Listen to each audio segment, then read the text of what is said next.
Grape and Wine TV.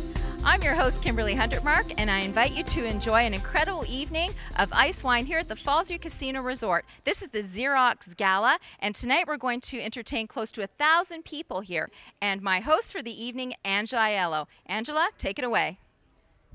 Thanks, Kim. Looking forward to a fantastic night tonight with a lot of ice wine lovers, so let's get to it and get the party started.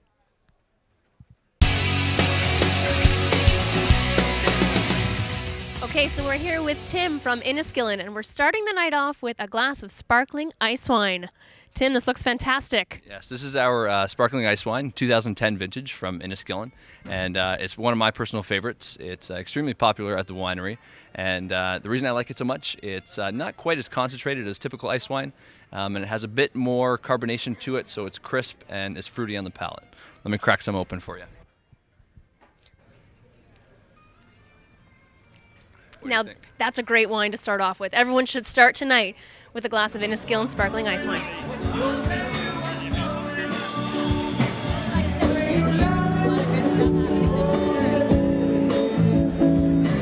Okay, Mike, you created all these great ice sculptures that are here tonight. As you're from Ice Culture. We put them together as a team of about 35 of us that put this all together. We do everything from weddings, little centerpieces, all the way up to the ice hotels. Tonight, I do believe that we've got about 14 of them. We actually built a big wall out there, and then we've got a big seafood display out front too. So all the wineries have one specifically, and then you've got a couple kind of other ones. So average time to make an ice sculpture, how long? Well, something about this size that you got behind you, you're looking at anywhere from 2 to 5 hours to actually make the sculpture itself, but the design behind it can take up to a day or two back and forth between the customer exactly what they want, right? So a lot of TLC goes into ice sculptures, that's what you're saying. There's a lot of that into it.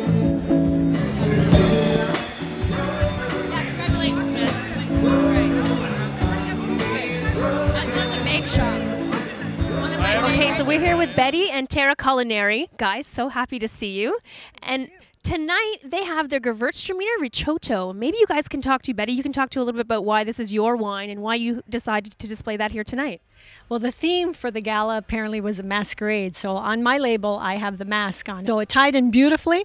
So our risotto we're featuring it this weekend for Ice Wine Festival. Brand new, hasn't been released until very much today. So we're thrilled, we're excited about it, and we're happy. It's a beautiful risotto. And Tara, maybe you could talk to what other ice wines or what other sort of still wines you guys have here tonight that you're featuring. Sure. Tonight we also have our Cavallone, which is a Pinot Grigio 2010, and that's done with 20% dried grapes.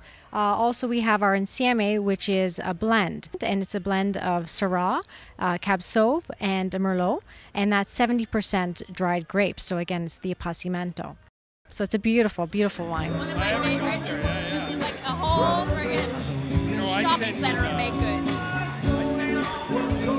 So I'm here with Pradeep, and right behind us is our bake shop tonight at the Ice Wine Festival, and this place just looks amazing. Pradeep, maybe you can tell us what baked goods you have going on in the bake shop. Okay, we have quite a bit of baked goods going on because I wanted to give it a modern touch for the old-fashioned pastry, and I turned the bake shop into an art gallery today. I need to do something very eclectic at the same time to go with the wines, like we serve with the raspberry with wine, and we serve raspberry ice wine ice creams, and we have mini poached pears with the ice wine. We have an excellent team to create whatever I come up with, so we had a blast doing it actually, If you had to pick your favorite baked good here tonight, what would it be? I like chocolate. So there's enough chocolate in here to keep you happy if you love chocolate, right? Oh, yeah. Flavors and varieties endless. We have about 30 varieties of chocolates today.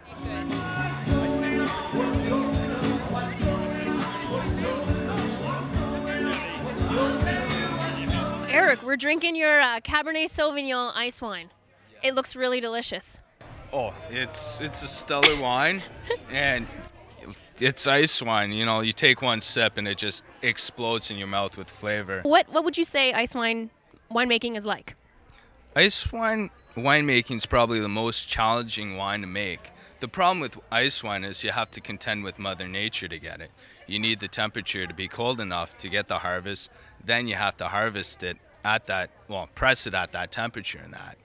The other challenging thing with making ice wine is the whole getting the fermentation to go, because it's so viscous. The yeast struggle a bit to ferment in that. The other problem is, as you're pressing it, it's so sweet. Everything wants to adhere to you because you're just covered in ice wine juice. So that can be problematic. And you're also freezing. But other than that, ice wine, once it's said and done and is made, it's just elegant. So it goes from hard work to a sticky situation to superb elegance, is what you're saying. Totally.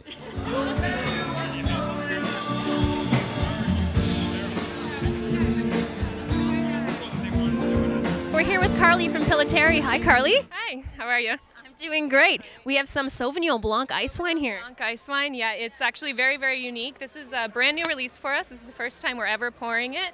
It comes in a fantastic collectible bottle that we've got here, and a nice box as well. Well, and I know that Pilatteri has one of the largest portfolios of ice wines. How many actual ice wines do you make? Oh, well, it varies from year to year, but we do generally have at least 8 different varietals available for tasting at the winery at all times.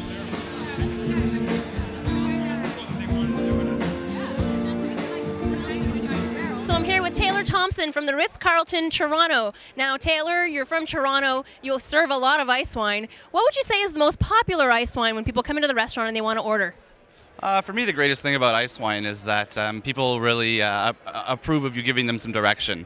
The beauty of it now is with so many different ice wines, so many different flavors, so many different profiles, you can really choose an ice wine that'll custom fit either a cheese or a dessert, or even getting into foie gras with appetizers. So it's really versatile. I'm finding that red ice wines are really hot right now just because they're a little bit different, and sparkling ice wines are really have a lot of interest right now. Excellent. Well, enjoy your first time at the gala. Cheers.